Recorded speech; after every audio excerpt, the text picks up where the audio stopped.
All right. So we have Peter Rabbit. Peter saves the day. So let's see how he saves the day then. The map of my woods. This is a map of the woods where I live. You can see who else lives here too. It's in my dad's journal, which I always have with me. So over here, we've got Old Brown is very bad-tempered. We stay away from him. Jeremy Fisher is a clever and talented frog.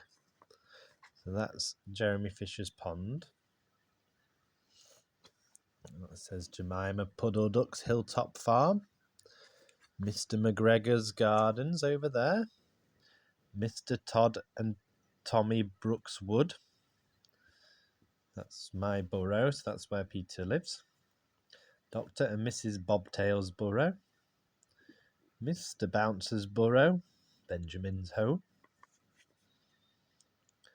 So my friend Bobtail, whatever the problem, she's got the answer. Benjamin Bunny, he is my cousin.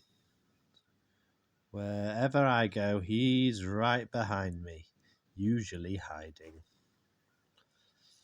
Mrs. Tigglewinkle runs the laundry. She keeps us neat and tidy. So that's where she lives, there in that bottom bit of the woods.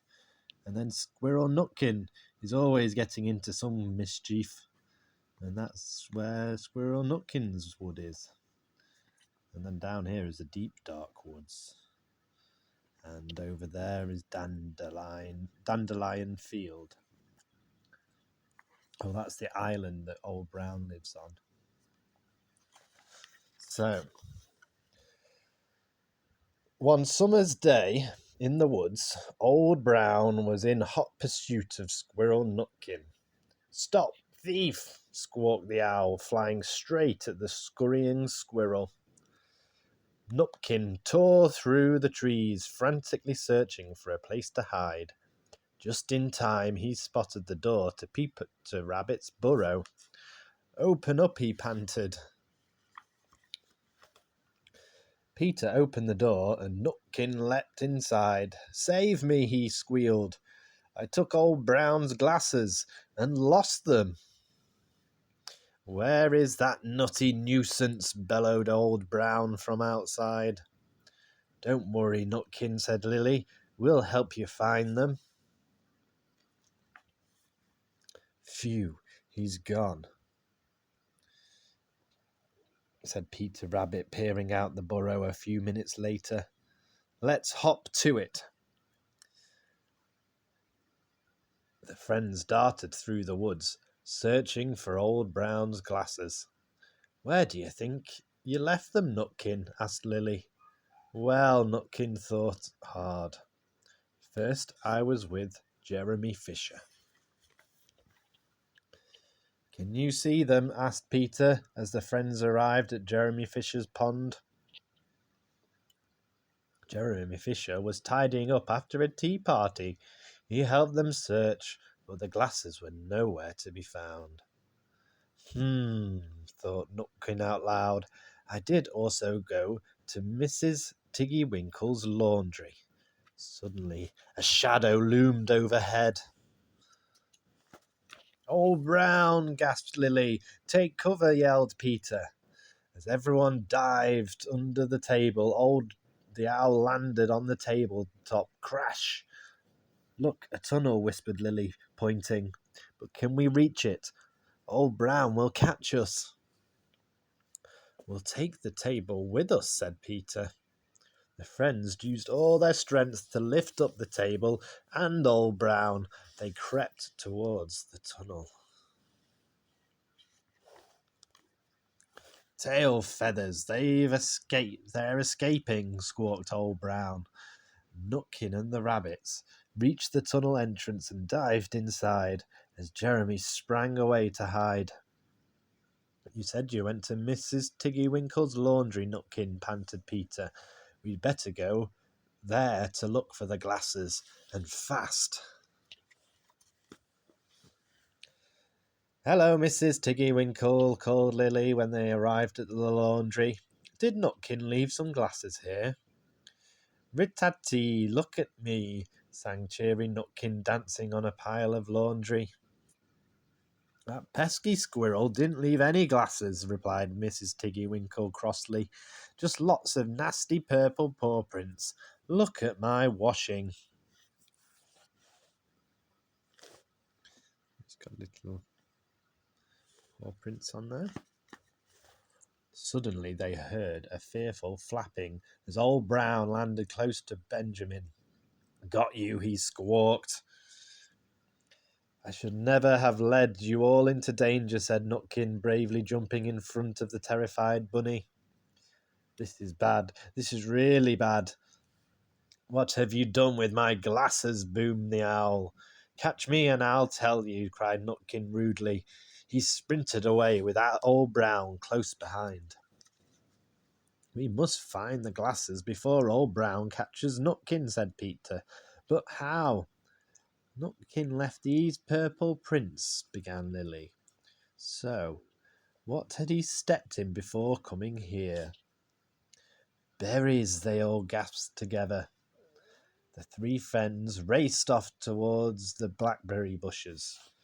"There they are," cheered Benjamin, spotting the glasses. "Great! Now we need to find Nutkin," said Peter, taking the specs, "and I know where to look." As Peter arrived at the squirrel camp, he heard a terrible commotion. Old Brown was looming over Nutkin. Peter had to save him. "Wait!" shouted Peter, leaping out in front of Nutkin. "I've got your glasses. Nutkin's really sorry he took them." "Sorry's not good enough," replied the owl. "Then fetch!" shouted Peter, throwing the glasses off the platform. "No!" squawked Old Brown, diving after his precious glasses. He swooped past Lily and Benjamin, who were coming up in the lift, before catching the specs and flying grumpily back to his tree.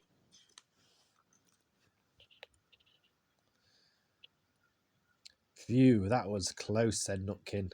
"Thanks for saving me, Peter." "That's what friends are for," smiled Peter. "You will try to stay out of trouble now, won't you, Nutkin?" said Lily. "Do you think he will?" So that's the end of the story. And that's what it sees what it says there. So it says Old Brown's tree. So this could be the inside of Old Brown's tree, maybe. I've never seen inside, but the squirrels are always sneaking around there. Old Brown gets so angry if he catches them. Here's a squirrel sketch from my dad's journal. So it says landing branch there. And that says to squirrel camp, 1 mile as the owl flies. Pull twig to ring bell. So that's a squirrel's tail. Precious glasses. More books. The dusty old book. Creaky twigs. And a good hiding spot. Now then, what does it say here? It says making tracks. Lily worked out where to find Old Brown's glasses by following Nutkin's trail of berry footprints. The squirrels leave trails and messages for each other using nuts. So it says make a trail for a friend to follow using pebbles or scraps of paper. Use these symbols to leave messages. So you can use a cross, and that means let's hop to it.